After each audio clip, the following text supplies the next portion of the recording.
Howdy, how's it going? Welcome back, or howdy if you're new. This is the all-new Strix G16, and it is an absolute unit. This thing has seriously just changed the game on so many levels. I've been using it for a few weeks now, and I think it's about time that I unload all the info you've ever wanted to know, and definitely some things you probably didn't think to ask as well.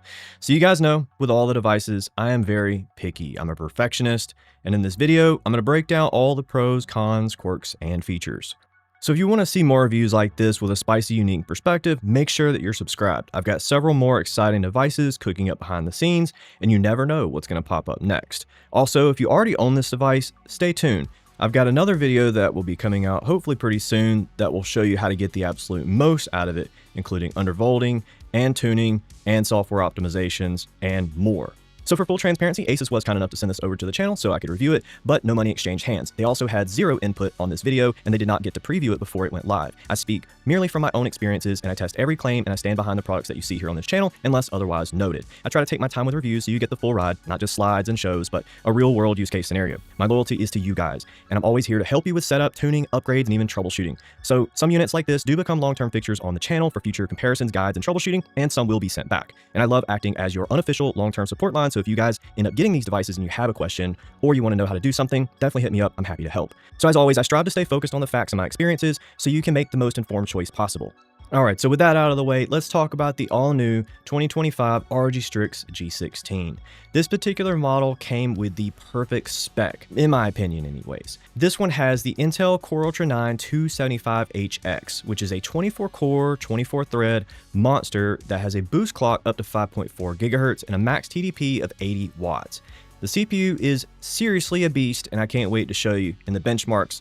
But check this out. I know you guys are probably automatically assuming, oh no, another space heater from Intel. Let me stop you. I thought the exact same thing. Seriously, this thing does run cooler than just about any AMD laptop I have tested lately, if not all of them. I'll show you the numbers in a bit, so please be patient. For the GPU, this one includes the brand new RTX 5070 Ti, and in my opinion, again, this is the sweet spot, so you're basically getting plenty of VRAM and plenty of horsepower to dominate any AAA title.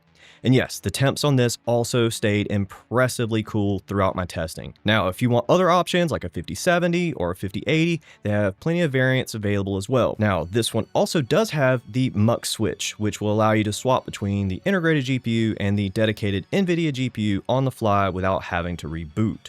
Alright, so now I'm going to give you just a super quick unboxing because they have presented this thing like it is on a silver platter when you open up the box. Absolute beautiful presentation. And so underneath the laptop, you're going to see that there is a power brick, which is about 40% more power than last year's Zephyrus G16 that I reviewed. Now they have packed all this in and only had to increase the length by about 15% or so that's actually extremely impressive. And you're also going to have a little paperwork folder. Make sure that you check out that accidental protection plan because it does come free with qualifying purchases. Just be sure to read online for the qualifications. All right, so now let's talk about what's under the hood and what makes this thing so special. This particular model, like I said, it's completely overhauled. They have added one of the biggest pro-consumer features ever to a laptop that I can recall. It doesn't matter if you're a newbie or a seasoned PC builder, you're going to appreciate this a ton. And that's being able to slide this panel down and have full access to everything in the laptop, including upgradable RAM, upgradable storage, fans that are easy to clean, and more. If you want to upgrade the storage, there is a new Q-latch system, which will easily allow you to remove those SSDs or add SSDs without a single tool at all. And then the RAM itself, this particular model came with 32 gigs of DDR5 5600, but you can definitely upgrade it to 64 gigs with ease. And then for storage, this particular model came with a 1 terabyte Gen 4 NVMe, but I went ahead and upgraded this to a 4 terabyte myself, easy peasy. No need for a Windows flash drive either because you have built-in cloud recovery, which will allow you to easily install a fresh OS with all the latest drivers, updates, and more. I love using that when I'm upgrading an NVMe drive. Makes things painless and easy. Just for a heads up, if you do end up opening this bottom panel up, be sure that you plug in the power adapter for the first time because there is a light sensor, and it does just act as a safety feature in case you forget to turn your laptop off before you end up upgrading. Now, it is cooled by a triple fan system, which keeps airflow circulating properly, and it prevents heat buildup around the VRAM, which is great for gaming stability and lifespan. That's another thing I really like to see. They've also made big upgrades here. The exhaust vents now shoot directly out the back. I love that because the previous model that I tested was the Zephyrus G16 from last year, and the exhaust was going downward, and it kind of sometimes would recirculate back into the device. So now they are ensuring all of that airflow from the exhaust goes out where it needs to. And the intakes are on the sides and the bottom, and it's divided by a nice rubber riser, so it's going to allow you to have plenty of cool air coming into the device no matter what type of surface you're sitting on. So I really like that. And then in my temperature testing, which you'll see later, this is the first laptop that I have tested that I didn't actually feel the need to shove a cooling pad under, so I can't wait to show you those results as well. And so for all the new Strix lineup, they are using the new Thermal Grizzly Conductonaut Xtreme on the CPU, and some models they even put it on the GPU too. Now for the battery, it does include a 90 watt-hour battery, which got me around 1.5 to 3 hours of gaming on the lighter end. So if you're gaming with a AAA title, you definitely should expect something around that lower end. Now, charging is super quick. It will get you to 50% in under 30 minutes using the included power adapter, but it does support USB-C power delivery up to 100 watts. So if you have a power bank, toss one of those in your backpack and you're good to go. All right, and the ports on this thing are pretty stacked. You're getting now 2 Thunderbolt 5 ports, which both support power delivery up to 100 watts. You can use these to plug up an external monitor, an external GPU, an external NVMe enclosure, tons of stuff. The possibilities are endless. You're also still going to get 3 USB Type A 3.2 Gen 2. You're also going to get an HDMI 2.1, so if you want to hook this up to a TV or a monitor that doesn't support the DisplayPort functionality through USB-C, you could definitely use that. Now you also have a 3.5mm combo jack for headphones and headsets, and then you also get a 2.5 gigabit Ethernet port, which I absolutely love because, of course, this is a AAA gaming laptop, and of course, if you're going to be playing some first-person shooters, wired is always the way. And right here is my test results on that. And then you'll see in a second my Wi-Fi test results, which were extremely impressive too. So now the audio, let's talk about that because you guys know I'm a little bit of an audiophile. This one does feature dual subs, smart amp technology, and even Dolby Atmos. But I would rate the audio quality about a 7.5 out of 10, coming in close to last year's Zephyrus G16, which I'll let you hear now.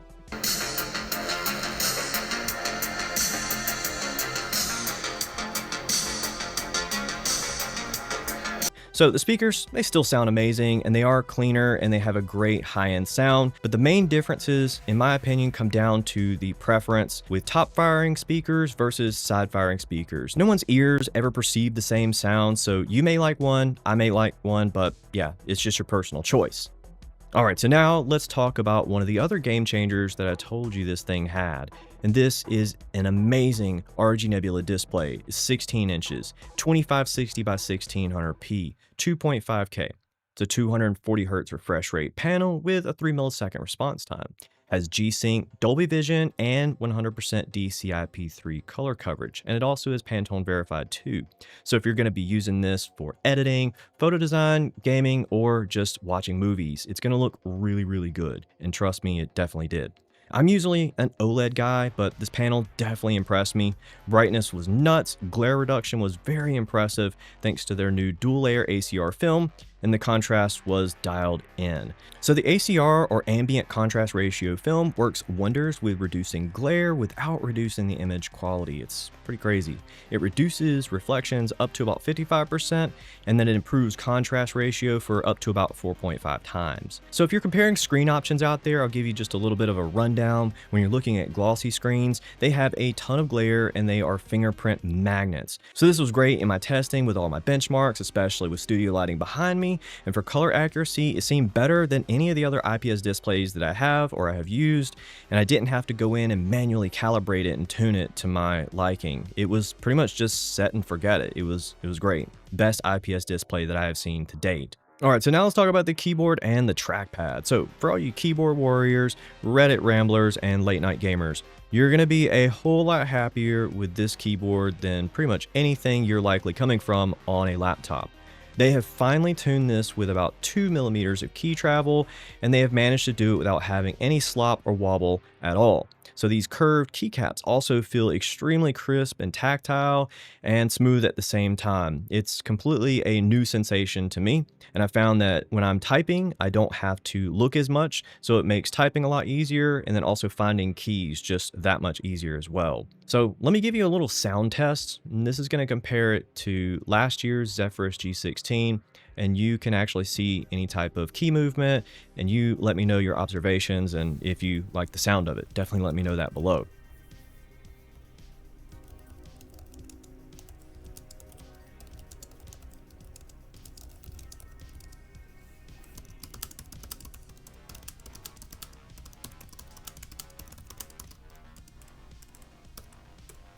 And of course, it has RGB because you know no gaming laptop is ever complete without 4-zone lighting and even per key lighting to give you the full 420 FPS keyboard gaming experience that you need. Now, this can use the per key lighting, as I mentioned, which will give you an easier opportunity to find those keys in the middle of the night without having to search around for them. So if you're gaming or even if you're video editing, you can quickly find your shortcuts, and it just makes life a whole lot easier. All right, so now let's talk about the trackpad. This one is actually really good.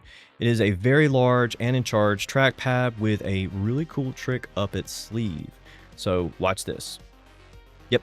Now, magically, you have a number pad at the press of a button. So for all you day traders, math wizards, and number crunchers, this one is for you. I found it works quite well, but I will admit that my butterfingers may have accidentally touched it a time or two inadvertently, so just keep that in mind. All right, so now let's talk about the RGB ring on this thing. It's absolutely cool. I love it. I'm a huge RGB guy myself, but if you're not, you could definitely turn this off and you'll never see it again. But if you do, this thing will make your laptop look like it is an alien mothership that has just landed down on your desk. I really like it. I think they did a great job with the lighting. It definitely was well done. All right, so now let's talk about the webcam and the microphone. It's probably the least needed feature in a gaming laptop, in my opinion anyways, because most gamers already have a mic, they already have a headset, and they already have a camera. But if you need it for Zoom meetings or if you need it for gaming on the go, it definitely does what you need it to do and more. The webcam will work with Windows Hello Login, NVIDIA Broadcast, so you could do AI background removal and more. And then also the built-in microphone has AI background noise removal as well, and they all work great. Let me give you a little taste of that so you can hear it and see it for yourself. Oh, howdy. How's it going? So this is the built-in webcam using the built-in microphone in a very dimly lit room with just a little RGB above me and a little key light off to the side.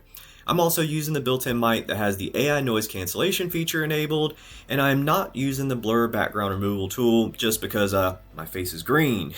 I guess it's trying to remove too much here, but it does a great job on regular faces. And if you have a built-in mic or a webcam on your computer now, drop below. Tell me how it compares. Is this better than what you're used to? And does it get the job done for what you're looking for? Because I don't really use a webcam, so I can't really tell you if this is going to fit your needs or not. That's for you to decide. So sound off in the comments. Let me know. And as far as wireless connectivity, this does have Wi-Fi 7 and Bluetooth 5.4. And right here, you can see my test results are showing that the Wi-Fi is actually maxing out what my network is even capable of, and it is getting nearly on par exactly what it did over wired with only about 2 millisecond extra latency. That is insane when it comes to Wi-Fi, because usually with Wi-Fi, you get a ton of extra latency compared to wired. All right, so now let's talk about the benchmarks. This section I'm extremely proud of because I did about 2 solid weeks of testing. I tested every single power profile you see here multiple times, and I averaged them all out. And about halfway through doing this, we had an NVIDIA driver update and also a BIOS update, so I went through and revalidated everything completely. So if you're ever wondering about how I do my testing, I try to take out all of the variables and I try to make sure to be on the very latest drivers at the time of filming. So as of right now, everything is fully up to date. So this is what you should be able to expect when you receive yours. And if you have any questions about anything in particular, always feel free to drop them below. And I'm always happy to test other scenarios and other games and programs in the future. All right, so now let's dive into the benchmarks. I've been working my butt off for weeks trying to get these charts right, get them easy to read, and I want to make sure they're easy to digest. So if there's anything that you have any tips about, drop it below. I'll be very happy to read it and take a look at it. So we're going to go through some real world scenarios in the games that I like to play. Then I'll show you some averages from all the games combined. Then we'll show you some synthetic benchmarks, and we'll even talk about generational uplift and compare to other hardware that you might be shopping with or you might be shopping for. So let's go ahead and dive right on in. All right, so now we're going to test out Black Ops 6. I really love using this game as a benchmark, especially because it is very CPU intensive. It is also pretty GPU intensive, but I would say it leans more towards the CPU. If you dial the graphics way up to like ultra or high, yeah, it's going to lean more on your GPU. I balance them pretty well, so I'm running 1200p, mix of like medium and some high, some low. I don't dial them all down to low. I want to give you guys the best quality and performance at the same time. So if I dialed them all down to low, yeah, I'd be able to get 300 FPS, but I digress. So you can see here on the charts at the top, we're getting 238 FPS. We're almost maxing out the refresh rate on the monitor, which is really what I like to do. And then all the way down at the bottom, silent unplugged, we're running on 60 Hertz anyways if you want to conserve some battery power. So anything over 60 FPS it's free real estate. All right, so now we're going to take a look at the power consumption. Now, keep in mind, these are all stock power profiles. I haven't actually shown you guys what you could do in G-Helper. That's coming in the next video, but for right here, 20 watts is all it takes for this game on silent mode for the CPU. The GPU, 43 watts, super efficient. The amount of performance per watt that you get on this GPU and CPU is insane, and I can't wait to show you some of that a little bit more detailed breakdowns in the next slide or two. So you can see all the way up at the top, performance plugged in, 103 watts on the GPU, and then only 47 on the CPU. So extremely power efficient. All right, now we're gonna look at Marvel Rivals. This is another first-person shooter game. It's really demanding. You do really wanna go in there and tinker with a lot of these individual settings, but out of the box, everything right here ran extremely good, except maybe silent unplugged. Silent unplugged, it struggled a little bit. I probably should have gone in and tuned down some of the settings, but yeah, everything else was extremely good and more than playable. Nothing ever dropped below 60 FPS on any of the other modes. So let's go ahead and look at the next game, which is Tokyo Extreme Racer. Now this is an amazing game. If you have not played it yet and you like JDM cars, you like racing games, you like even like Need for Speed, you really will love this game. So go take a look at it. This right here will show you the FPS with frame generation. This is the only title I did frame generation on, just simply because it does not add any latency. It's an Unreal Engine game, and it is extremely demanding game. But you can see every one of these results was well above 60, which for this game, go ahead and lock it at 60 FPS, especially if you're going to be playing it unplugged. If you're plugging it in, yeah, go ahead and let it go up to that 120 FPS. But man, this game runs so solid at 1600p, and it looks absolutely gorgeous. All right, so with power draw, these are the numbers that you're going to see for power draw. The GPU definitely is going to be pulling almost all of that TDP up there at the turbo mode, a little bit less on performance, but on the silent modes, yeah, you're barely pulling 50 to 60 watts for the GPU, and then about 15 to 30 on the CPU. So extremely power efficient. Like I said, this setup right here is amazing. Now let's look at Tony Hawk Pro Skater 3 and 4. This is the new remake. You can get this free on Xbox Game Pass. By the way, this laptop does come with Xbox Game Pass for free for 1 month, so that is something you should try out.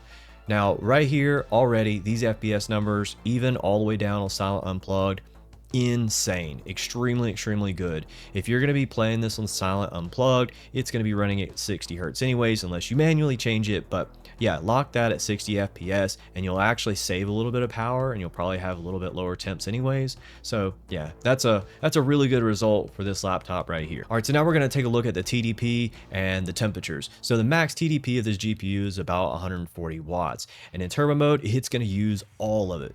But look at those temps. It only hit 71 as a max temperature for the GPU. That's insane, unheard of.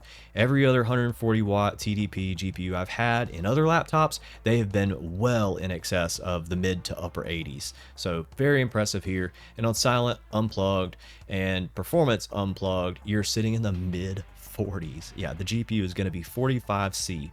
That's nuts. Now, as far as the averages between, I think it was about 5 or 6 different games I averaged out. Here's all of the temperatures for their perspective profiles. So you're going to see maybe a max average of 79 on the CPU in that turbo mode, and then the max average was about 70 on the GPU, and it just goes down from there. So silent unplugged, look at that, 50s and 60s. Love to see it. Now, if you're wondering about the average fan noise, here you go right here. These were my results averaged out between 5 different games, 38 dB silent unplugged, all the way up to the max of 55 dB.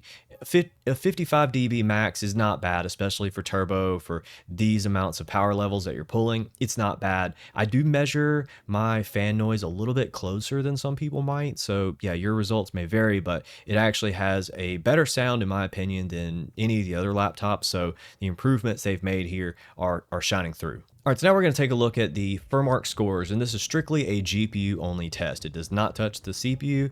We're only going to see what the GPU is fully capable of, and we're going to compare it to some other ones. So these are the scores right here in their perspective, power profiles, and the FPS that it reached.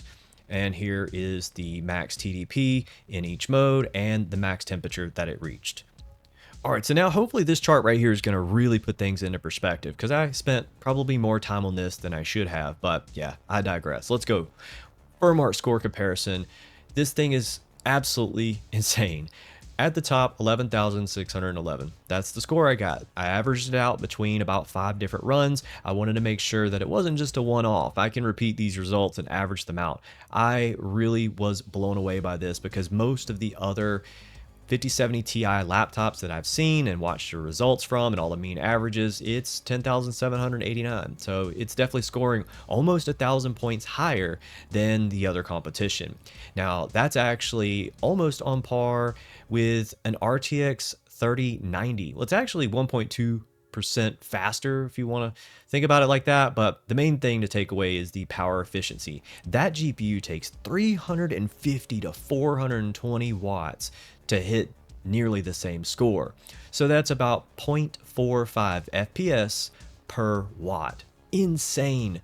The 3090, those ranged from $1,000 to $2,000 during the height of the pandemic, so it came out as an extremely expensive GPU. But let's look a generation older. These can be picked up for fairly cheap, but they still took a lot of power, 260 to 300 watts. This laptop is almost 14% faster than a 2080 Ti. That was also like well in excess of $1,000 when it came out.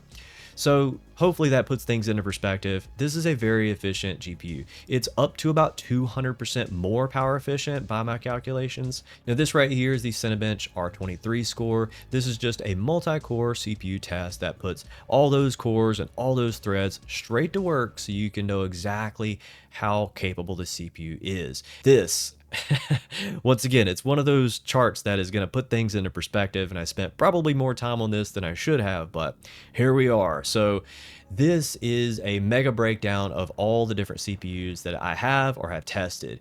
Now, up at the top is the 9800X 3D. That's what I'm running right now on my main desktop. This thing right here takes about 150 watts in Cinebench, and it only scores about 23,200. It is 41% slower than the Intel Core Ultra 275HX. Yeah, and it definitely got hotter, but not by much. But let's look at the next CPU, which is the RYZEN AI Max 395, and that right there actually has a base TDP of 45 watts, which is pretty similar to the Core Ultra, but it does hit 100C really quickly in those Cinebench tests, but it scored about 29,100. It's about 26% slower. Now the next CPU, it's a very common CPU in a lot of laptops that you probably might have or have seen, and it is around the same power, maybe a little more on the base TDP, but yeah, it hits 100C really quickly, but it does clock up there and the scores a little bit higher as well, but it's still 12.5% slower. But the next one, this is where things are pretty interesting, the 14900K. Now, I have one of these, and I did have some stability issues, which I think is kind of fixed now because of the recent BIOS update that finally came, but I could not keep my PC on for long. It would crash if I just blinked at it, but I digress. The 14900K really soured my mouth for Intel, but Now with how power efficient this CPU is, how stable it is, how well it runs, and the performance per watt, yeah, I'm back on board with Intel. We are so back. We are so back. But yeah, 260 watts is what it takes to hit almost the same score that this CPU can do in only 159 watts. And it does it even cooler. Max temp peaked at 89C, which is pretty impressive for Cinebench because, like I said, it puts the entire CPU to work at its fullest 100%. Now let's look at TimeSpy, and we're almost done. TimeSpy scores are right here. If you want to pause it, break down the scores, compare it to what you have, here you go. It scores extremely high. Performance, plugged in and turbo, they're nearly identical. Now let's look at the max TDP comparisons. Nearly identical, but the performance plugged in did seem to boost a little bit higher for some reason, but yeah. All right, so now let's talk about the temperatures. The average temperatures on TimeSpy were so freaking impressive. Like I said, I've had other laptops when I've tested, they have been in the 70s and 80s just out of the gate. So wow, really, really impressive. The performance plugged in running in the upper 60s, blew me away. That's really nice. The cooler that they are using here is super effective. Those massive exhaust vents, they nailed it, man. They really did. Right here, you're gonna see some comparisons to last year's Zephyrus G16, the one that I reviewed. You can see that it is about 48 to 64 or 67% faster in each score. So huge uplift from last year, and they also run about the same price. So performance per dollar has really increased. The last and final benchmark, we're looking at 3D Mark Speedway score. This is a pretty intensive test. It's basically going to put a real gaming PC to work. You can see right here our max temperatures. Even on silent and turbo mode, we're still only in the low 70s. Really impressive. And then the scores were also extremely impressive as well. All right, so now with the benchmarks out of the way, let me give you my final thoughts and conclusions here because there's a lot to unpack. Honestly, let's go ahead and debrief for a second. Let me tell you, this laptop, if you're looking at picking one of these up, you're not going to be disappointed in the slightest, especially if you're something like me where you look for the most amount of performance, you look for something that has great software support, you look for something that has long-term software support, and you want something that just is going to be durable. They're actually using very strong ABS and polycarbonate materials, which in my opinion, I like better than an aluminum chassis laptop. It also gives you a lot less heat around the sensitive areas like the keyboard, the trackpad, and even up at the top where the hinges are. You're going to have a lot less heat there, so it's going to be more comfortable to use long term. That's important to me because sometimes if I'm going to take this with me somewhere and maybe I want to put it briefly in my lap for a minute, which honestly, I know it's a laptop, you should be able to do that. But most laptops don't really like being in your lap without a cooling pad, but this one totally can. The feet that it has are raising it up plenty, so it's going to get a lot of cool air in there, and that's also something I like. Now, if you're looking for something razor thin and you've got the thinnest briefcase possible and you can't spare another fraction of a millimeter, then maybe something thinner would be better for you. But for me, the difference of half an inch even just doesn't even bother me at all. So I would much rather have that as a compromise when it comes to better temperatures, better performance, and just overall more usability. That's what I look for in a device. And the other thing is the pro consumer feature of being able to upgrade it yourself without having to pay someone or watch a ton of tutorials on how to remove the bottom panel. Because I will say the Zephyrus G16 of last year had a ton of different screw sizes and they're easy to mix up. They're very small, easy to lose. So you do need to have just a little bit of experience with using these smaller screwdrivers in order to open them up.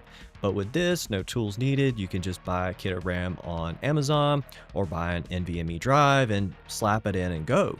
I like that. I think that's important for users who are buying these laptops for the long term, because if you're looking at buying something for the next couple of years, you're probably going to end up upgrading the storage or the RAM at some point, or at least you're going to want to. Who's to say in 2 years from now that 32 gigs is now the 16 gigs? You'll be able to upgrade that as you go. And then games, they get bigger and bigger every year, and being able to put in an extra NVMe storage drive just makes it a whole lot easier. So when it comes to the pricing, This is going to be a loaded question because at the time of filming this, I don't entirely know, because some of these are in stock, some of these are out of stock, some retailers are more than others, and the price can go all over the place. But if you compare that to other options out there, and then you compare the benchmarks and the temperatures and the performance, this one actually stacks up on the top of my list because those are the things that I look for. I want the best performing laptop possible without costing me the absolute most amount of money. Now, of course, it's an ASUS ROG Strix. It's a premium product, so it does come at a premium price. You're not buying some value off-brand laptop that will be gone into the ether a year or two from now. They have had a great history with giving BIOS updates, software updates, firmware updates, and drivers for even older laptops. Like, I've got certain older ASUS motherboards that I've had BIOS updates and drivers and software fixes coming for years and years and years, and they still come. I have had so many other brand laptops and devices where at some point they just stop, and then you're left with a couple of year-old laptop with no recent drivers and no recent BIOS. Maybe there was some optimizations that happened along the way with Intel or with AMD that would give you more performance per watt or more stability, and your brand of choice did not offer that update, and you're kind of locked out of that. So that's something that is important to me because I've actually had that happen recently with another brand where there was some improvements to the stability of Intel for that particular board, and it just didn't get that update in time. And I waited and I waited and I waited, and 10 months later, it still hadn't come. So goodbye Intel for me until now. I'm back trying more Intel devices, and I'm impressed. They've changed a lot. Like I said earlier, I'm normally an AMD fanboy. I generally go for AMD devices ever since my bad taste with Intel with 13th, 14th gen stability issues.